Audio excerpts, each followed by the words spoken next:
কি হবে কিয়ামতের দিন হিন্দুদের সাথে?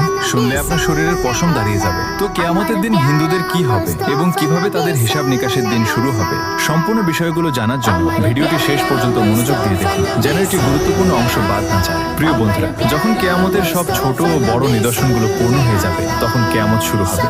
কিয়ামতের শুরুটা হবে সিংগায় ফুঁক দেওয়ার মাধ্যমে।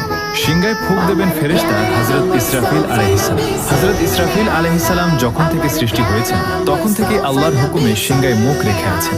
যেদিন আল্লাহর পক্ষ থেকে সিংগায় ফুঁক দেওয়ার হুকুম হবে, সেদিন প্রতিটি প্রাণী মৃত্যুর স্বাদ গ্রহণ করবে। তা পাখি হোক, জন্তু জানোয়ার হোক, জিন হোক, ফেরেশতা হোক কিংবা মানুষ। এমনকি আকাশ ফেটে গলিত তামার মতো লাল হয়ে যাবে। সূর্য ও চাঁদ দুটোই নিস্তেজ হয়ে একত্রিত হয়ে যাবে। তারাগুলো অনুজ্জ্বল হয়ে ছড়িয়ে পড়বে। সমগ্র পৃথিবী আল্লাহ তাআলার ভয়ে প্রচন্ডভাবে কাঁপতে শুরু করবে। পাহাড় এমন ভাবে চূর্ণ বিচূর্ণ হবে যে তা ছড়িয়ে পড়া ধুলোর মতো মনে হবে।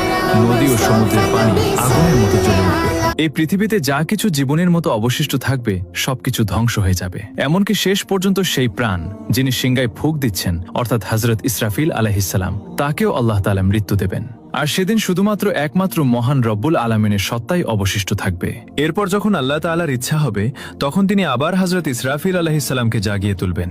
তাকে আবার সিংগায় ফুঁক দেওয়ার হুকুম দেওয়া হবে। তিনি যখন সিংগায় ফুঁক দেবেন, তখন হযরত আদম আলাইহিস সালাম থেকে শুরু করে কিয়ামত পর্যন্ত যত প্রাণী এসেছিল, তাদের সবাইকে পুনরায় জাগিয়ে তোলা হবে। সেই সময় সবার আগে কবর থেকে বের হয়ে আসবেন সৃষ্টির শ্রেষ্ঠ নবীদের ইমাম হযরত মুহাম্মদ মুস্তাফা সাল্লাল্লাহু আলাইহি ওয়াসাল্লাম। এরপর হযরত মূসা আলাইহিস সালাম তার কবর থেকে উঠে দাঁড়াবেন। তারপর বাকি মানুষও তাদের কবর থেকে বের হতে শুরু করবে। তাদের সবাইকে হাসরের ময়দানে নিয়ে আসা হবে। সেখানে সব পুরুষ ও নারী নগ্ন দেহে এবং খালি পায়ে থাকবে। কিন্তু ভয় ও আতঙ্কের কারণে কেউ কারো দিকে তাকানোর মতো সাহস পাবে না, কারণ হাসরের ময়দানে সূর্য 10 গুণ বেশি তীব্র হবে। প্রত্যেকে মনে করবে যে সূর্য পৃথিবী থেকে মাত্র কয়েক গজ দূরে রয়েছে। তীব্র রোদের কারণে মানুষ ঘামে ভিজে যাবে। সেদিন 7 ধরনের মানুষ আল্লাহর আরশের ছায়া পাবে।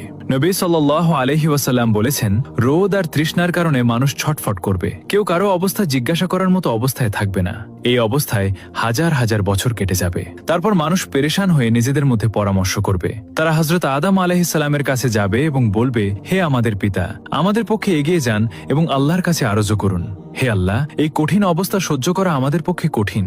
আমাদের হিসাব নিয়ে নিন, যাতে আমরা জানতে পারি আমাদের গন্তব্য কোথায়। এই কষ্ট আমাদের সহ্যের বাইরে। কিন্তু হযরত আদম আলাইহিস সালাম তখন বলবেন, না, আমি একটি ভুল করে ফল খেয়েছিলাম, আর সেই ভুলের জন্য 300 বছর কেঁদে কেঁদে ক্ষমা প্রার্থনা করেছিলাম।